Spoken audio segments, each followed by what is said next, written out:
Hey everyone, we are back for another episode of It Starts With Plastic Free with Corey and Phil again. And today we have our guest Claire Nella from WRAP Asia Pacific. Claire, thanks for joining us. Pleasure. Do you want to start with what is WRAP, W-R-A-P, and just give the viewers a bit of a understanding of what it is and what you do? Sure. So WRAP is a climate-focused NGO. We're headquartered in the UK. WRAP Asia Pacific is our first overseas office, which I'm thrilled to be heading up from beautiful Adelaide. Not so beautiful to do recently. Not beautiful at the moment, no, that's right. So yeah, we really focus on the kind of circular economy and the impact of consumption on climate. So looking at those kind of big game-changing ideas where we think, how do we change the way this whole system functions? How do we change the way this whole industry functions? We do that across three main areas. So food is one of them. So how do we make a shift to a sustainable food system? Plastic is another. How do we keep plastic in the economy and out of the environment?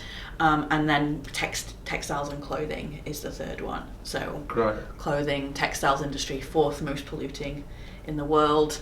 Again, from those kind of consumption emissions perspectives, really need to make changes to the way those systems Just to put that in perspective with clothing, textiles, fourth in the world, what are the three ahead of it? Food. Oh, now you've put me on the spot. Sorry. It's food, it's buildings, it's transport. Okay, wow. Yeah. And then textiles and clothing. Yeah. So Claire, are you working mostly with government or with private enterprise as well? Both. Yeah. Okay. So WRAP really sits in the grey space between governments, businesses and consumers, or citizens as we like to say. And where we really focus, we kind of focus on three main areas. So one is around policy and policy making. So how do you generate the evidence base for really good informed policy making? Yeah. Okay. The second is with businesses, but rather than working with businesses individually, what we try and do is bring them together in what we call pre-competitive collaboration. So how do you get the whole food sector to focus on how to waste less food, for example? How do you get the whole clothing sector to figure out how do we make and sell clothes differently? And then the third piece is that kind of consumer behavior change. So how do we all behave differently to create a more kind of circular economy? And that's both talking directly to consumers. So we might say, buy a product that is resealable and make sure you reseal it, like buy cheese in a resealable pack, for example. But then some of it's also about the products, the retail environment, the packaging that helps to change people's behaviour without you having to talk directly to them. Okay. Yeah, interesting. The consumption piece, is that really, obviously, Western world, we live in a fairly wasteful society, but the impact on climate change is, I think where a lot of people that don't understand this is, how does it impact climate change? Is it through the carbon emissions created from all that? Yeah, absolutely. And it's massive. So a lot of talk that you would hear about addressing climate change and reducing our carbon emissions is around our energy provisions and our transport. And we absolutely should be decarbonising those. But our consumption emissions count for in Australia, about 35% of our emissions. Wow. So for example, if you, and we have all done this, you're at home and you open the fridge and you're like, oh, that bag of salad that I bought is looking a bit sad, I'll throw it away. So that bag of salad has been grown, harvested, transported in chilled transport, it's been packed in a pack house, it's been transported to a retailer, it's been displayed in the retailer, you've gone and bought it, taken it home, put it in your fridge.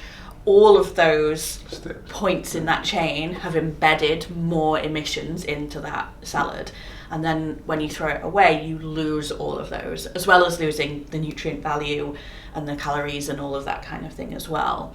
And then quite often what happens here in Australia is that will then go into landfill. And when you put organic material in landfill, that generates methane, which is a very damaging greenhouse gas, 25 times more potent than carbon dioxide. And the steps towards then, is it really educational only? I mean, how do we, you're talking about business and government, but I see the low-hanging fruit is obviously exactly what you said then, at home, open the fridge. You know, how do we change that behaviour? It's everything, it's the whole chain. Consumer behaviour change is a really important part of it. So one of the things that we're trying to do here in Australia, so I work with RAP Asia Pacific, I also work with a really fantastic organisation called Fight Food Waste. One of the things we're really trying to do is get a nationwide consumer behaviour change campaign, just to help people understand what the impacts are of wasting food. A lot of people think, oh well, it doesn't matter because it goes to composting, so it's actually fine, when you're forgetting that all of those kind of emissions that up until that point where you've thrown it away is still being wasted even when you compost your food waste. But then it's also about how you create the retail environment, what's happening in the supply chain prior to that. So in Australia, about 50% of our food waste comes at the consumption end of the supply chain. So it's a big deal. We really do need to take action on that. But then there's big chunks also in primary production, in our farming and in our manufacturing. So, and it's about 20 to 25% in each of those spaces. So there's good quality fresh fruits and vegetables being grown in Australia that never make it out of the field. And there's a whole host of reasons why that is, and some of them, like, you know, pests and diseases, there's lots of research that's being done into those, but some of them are about the fact that they don't look quite right. And so they never make it into the store. So how do we start to overcome some of those barriers along that whole supply chain? How do we think about what other products those that fresh fruit and veg could be going into? If your tomato doesn't look very nice, it doesn't matter if it's going to go into a soup or a sauce or a salsa. So what new products can we be bringing to the market?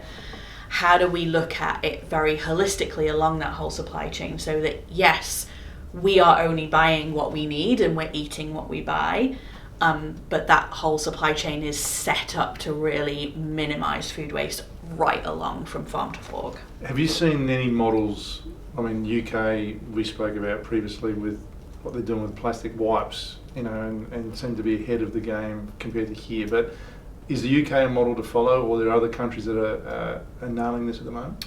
There's lots of really good action, and particularly on plastics. So I'm sure you'll be familiar with the Ellen MacArthur Foundation. So they did a big piece off the back of the what we call the Blue Planet Effect, which is called the New Plastics Economy, which talks a kind of high level about what the vision for plastic should be.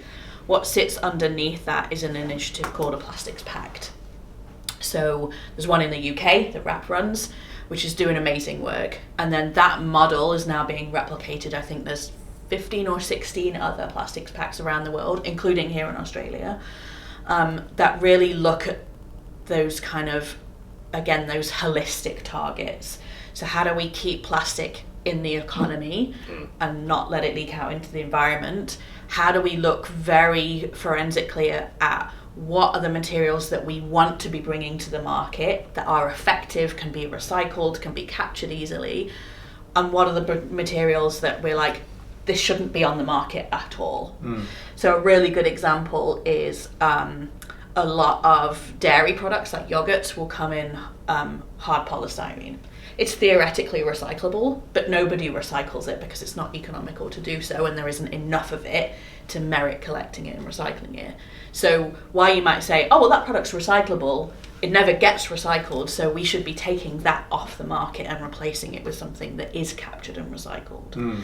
Same for things like single-use plastics, really good example. Where can we replace those with something else? How do we look at what the whole life cycle impact of those replacements are?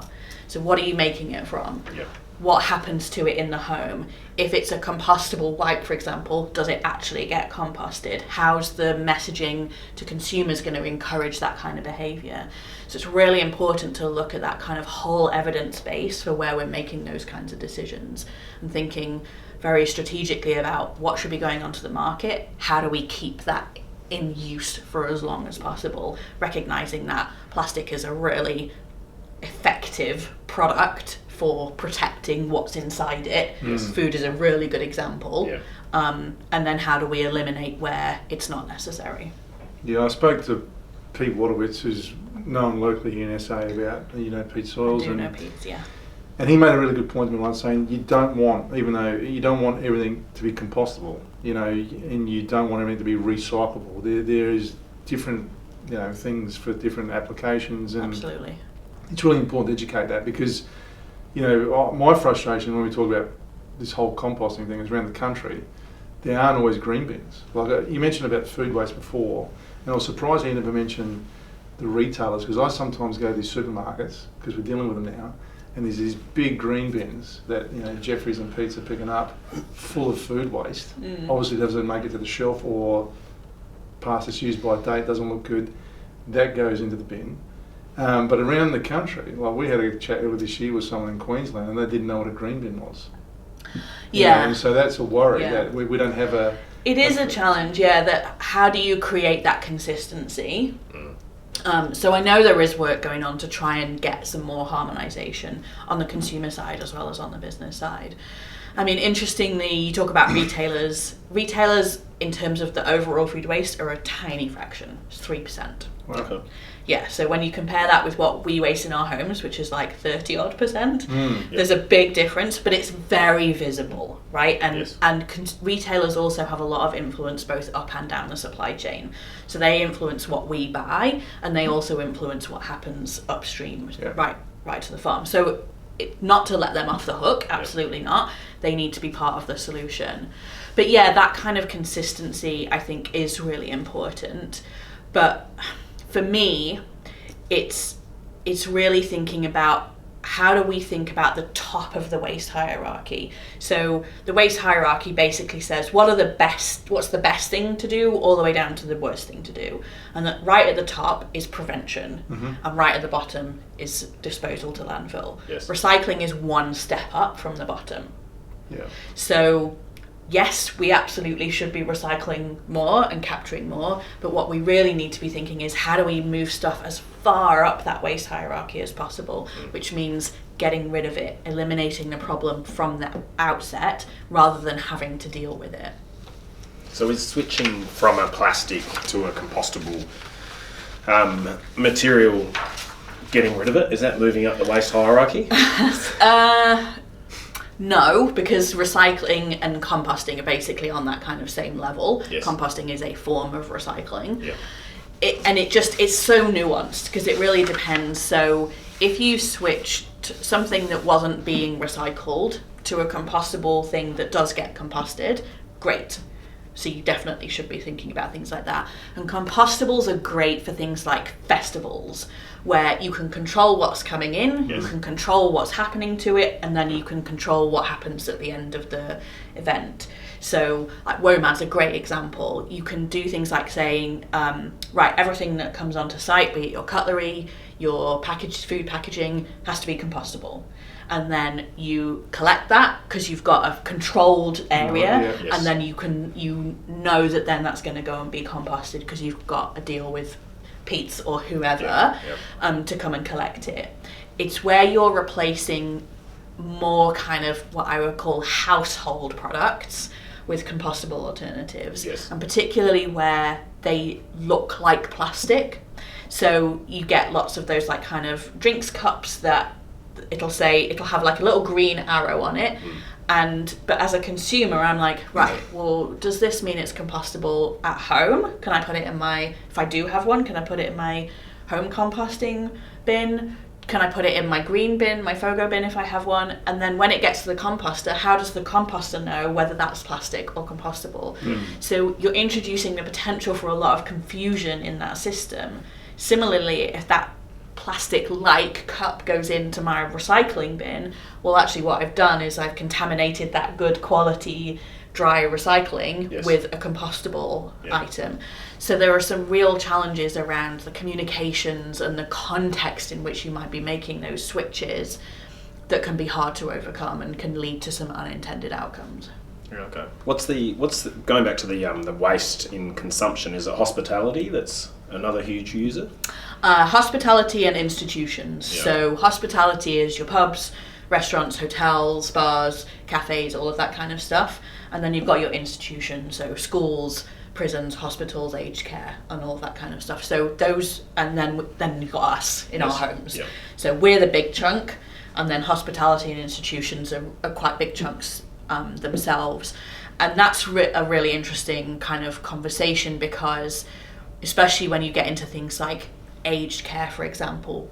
So not only have you got to think about how much waste you're producing, but also what are the dietary needs of the people that you're talking about. How do you try and meet those, and across the board, across a wide variety of different needs, without generating loads and loads of waste. And there's some really interesting work happening with things like pre-ordering, the connection between aged care and healthcare, and how you might feed dietary needs into somebody's kind of profile, so that they can go and say, well, this is what I want to eat this week. What they're picking from are meals that meet their dietary requirements and their health requirements.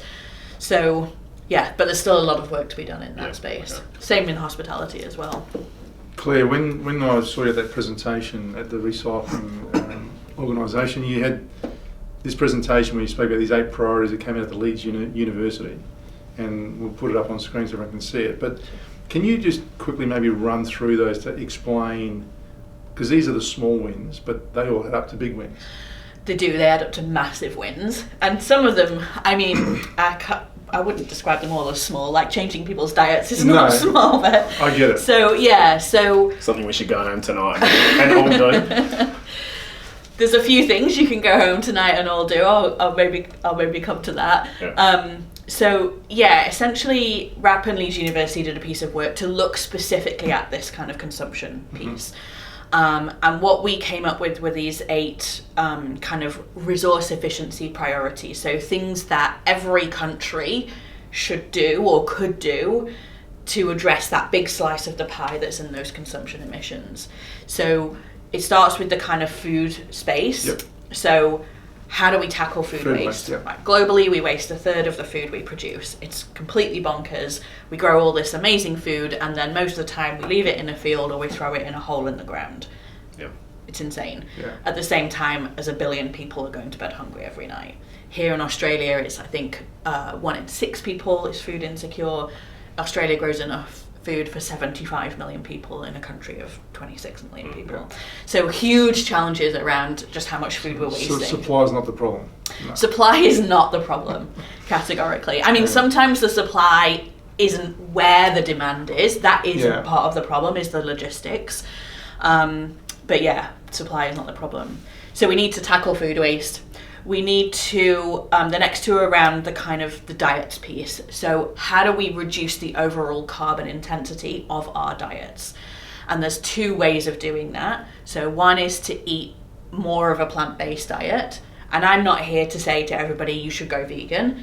I don't necessarily think that's a particularly helpful conversation, because it's become very polarized. But we should all eat more plant-based foods and a little bit less meat. Yes. What we also need to do is reduce the carbon intensity of the products that we're eating. So how do we grow meat in a less carbon intensive way? So how do we reduce the carbon intensity of our beef, our lamb, our pork, our chicken? And the processed foods are in that category as well, in terms of cutting that back, because of the carbon generated from just the production of those foods. So yeah, I mean, all foods are included in that. From a health perspective, we should all be cutting back on our kind of highly processed foods and eating more fresh fruits and veggies. Like in Australia, none of us are getting off 5 and 2.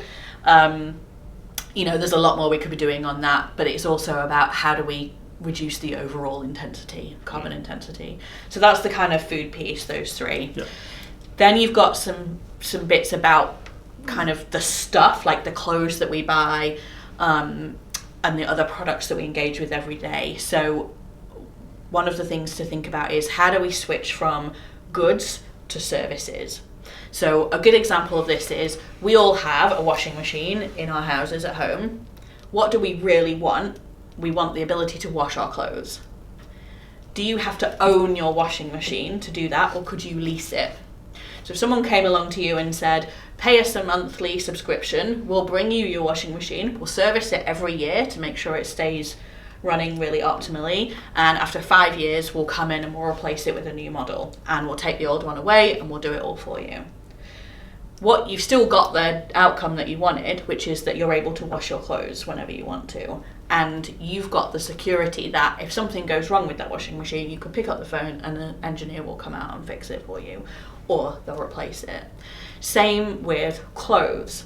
Like, do you need to own all of your clothes? Or could you think about a subscription service? Would you think about renting your occasion wear, for example? There's a whole kind of host of different ways of us accessing the products that we interact with every day. And this prevents them going into landfill and waste. There's a whole range of benefits, and it's really interesting because a lot of these we already do every day, like Uber. Yes. Sharing economy. Yeah. Airbnb, what it used to be, sharing economy. So there's lots of examples that we already find completely normal, and it's just kind of extending that mechanism to maybe some other products in our lives. And then the thing about kind of making better use of existing products is that thing of how do we keep stuff in use for longer. So I would say, for example, currently there's a list of single-use plastics that are going to be banned. I would put Halloween costumes on them. They're all made of polyester. They get used once and they get thrown away, but nobody kind of thinks about that as a single-use plastic. So how do we make better use of the products that we already have? How do we keep our clothes in use for longer? How do we keep our cars and houses and electrical goods in use for longer? It's about having the right to repair. It's about having the skills to repair or knowing where to go to get stuff repaired. And then this whole piece about kind of designing lightweighting products encompasses the materials that we're making them out of. So how do we make our products out of materials that have a lower carbon intensity? So how are we reducing the kind of materiality of the products? What are some examples of that, Claire, that you could give to people in terms of, do you go towards finding a hemp fabric or a bamboo type fabric? My wife the other day bought these wipes instead of a Chuck's wipe. It was recycled bamboo fabric. Yeah. And she could just wash it. And so I'm yet to be convinced how long it's going to last, but it's less plastic in the house. So it was a start. But is that the sort of thing we're looking for, different materials? There's a whole range. So part of it is about lightweighting. So here in South Australia, we make a ton of very awesome wine, and we put it in extremely heavy glass bottles. Yes.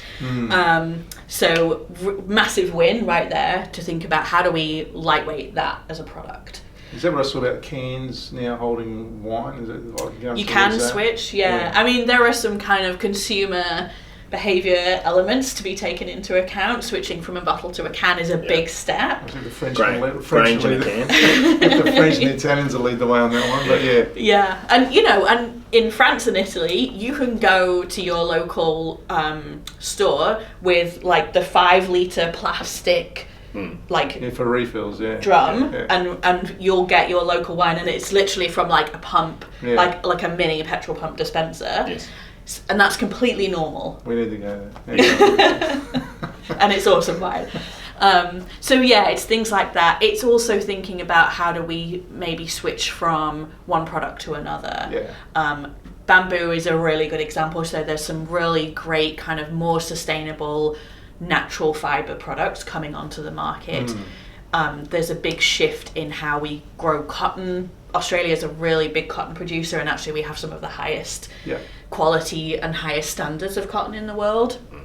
So that's another element, but there's just lots of those things, and sometimes it's about making a switch to something that is reusable as opposed to disposable, and you might end up with a heavier product or a product that's made out of something different, but actually if you're reusing it and reusing it and reusing it in the way that it was intended, then you're getting the benefit. Well, that was the Patagonia model, wasn't it? Originally, when they had clothing, you could always bring it back and they'd fix it because the fabric. So it was expensive, but it lasts forever.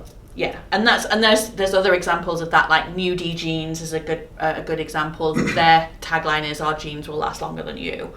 Like it's a pair of jeans for a lifetime. Yeah, and you can take them back.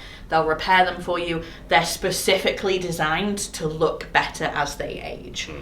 There's other brands on the market that are like that. And yes, those brands are more expensive. And that's one of the challenges of, particularly with clothing, is how do we get people to make that shift to more durable products and to keep them for longer. Is how do you make that accessible to more people. Clothing's a really good example as well of how you might then think about switching to other fibres.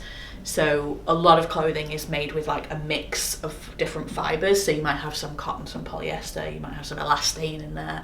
Makes it really hard to recycle. So how do we switch to kind of more mono material products? So just cotton with cotton thread, for example, to make it really easy to recycle. So yeah, there's a whole host of opportunities. And we're starting to see that in the fashion industry, as you mentioned, with those brands, and people are more conscious now, the new fashion designers, of what materials they're using in their products, which is great to see. Yeah. So one of the projects I'm actually working on right now is the product stewardship scheme for clothing in Australia, part of a consortium that's led by the Australian Fashion Council. And we're kind of at the pointy end of that now. We're literally like writing the scheme design piece. But what we've been doing prior to now is a huge amount of stakeholder engagement and like really talking to the industry about what they're already doing, what they want to see. And what has been really amazing is just the number of companies who are already thinking about kind of circular economy and how they bring some of those circular economy principles into their businesses. It's still a young space, and there's just tons and tons more that we could be doing, but the industry has been so open to it. When we've gone and talked to them about this scheme and said, look, this is something that we really need to be doing, we have to be thinking about a circular economy for clothing, they're like, yep, we know, we get it, like help us, show us how to do it, like bring us together, because there's tons of stuff that you just can't do on your own. Even if you're the Kmarts or the Country Roads of this world, you can't do it on your own. So how do we get that unwearable clothing into recycling, for example, to create that recycled content? How do we get people to buy more durable clothes and keep them for longer? How do we get them to donate them at the end of their useful life to an op shop, for example, so they can have a second or even third life? How do we change those design guidelines so that designers in Kmart, in Country Road, in Target are thinking, oh, right, well, actually, what I really need to be thinking about is as much mono-material product as I can. I need to be thinking about 20, 25, 30, 35% recycled content. Where am I going to get that from? I need to be thinking about how this product can be designed to be repaired or disassembled. So at the end of its life, it can be easily returned. So there's just a whole host of different elements around that. Yeah, I've noticed a huge shift. Just the business community, I reckon, started 12 months ago. It felt like, you know, some of the major retailers were doing ads on TV around the, you know, the changes they were making in their business, and it just seems to have absolutely snowballed. Yeah. It's great. Yeah, it is awesome. I mean, some of it's better than others. One of the things that we really want to do with the product stewardship scheme is kind of create a home for those initiatives and really be able to give brands the confidence that they can say, this is what we're doing and we know it's good because here's the data that says that it's good, and that's kind of third party verified. So you've got an entity, the product stewardship organisation, that's like, yep, we went and looked at what they were doing and it's good and not greenwashing. Yes. Claire, what's the end game now for WRAP? Like, your intention, obviously, government, your lobbying, business, but where would you see, if you were 3 years' time from here and going, okay, has WRAP achieved what it was setting out for, what does the perfect picture look like for you guys? That's a big question. Think big.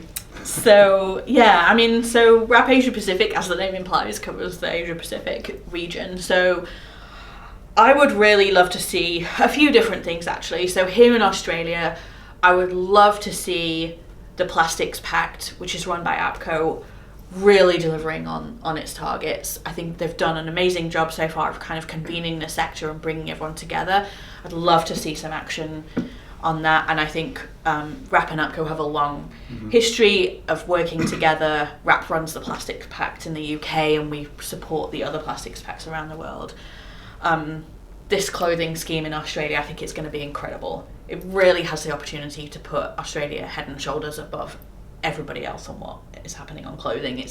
Clothing's the new plastic, in my opinion, and in a few years' time we're going to see much more kind of public opinion on it. I think Australia has a chance to really get in ahead of the game. More broadly across the region, I'd love WRAP to be doing more in Indonesia. I think third most populous country in the world, fourth most populous country.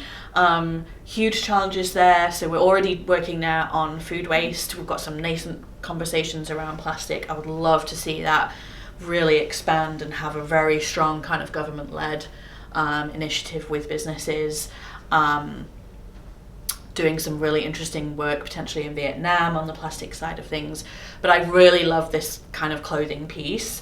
So what we're doing here in Australia could be an incredible template for other countries around the world. Yeah. And it's really recognizing that clothing, particularly in textiles, is a global industry. 97% of what we wear in Australia is made somewhere else, and mostly in Southeast Asia. And don't we know? We spoke the other day a little bit about putting polyesters and the likes in dryers and the microplastics that were coming off. And I think once consumers start to understand some of that stuff, that'll be a great incentive in terms of moving to natural fibres. Removing the whole microplastic. Yeah, I mean, it's really interesting. So not that long ago, 10 years ago maybe, around 2/3 of our clothes were made of natural fibres and 1/3 were made of polymers, essentially plastic.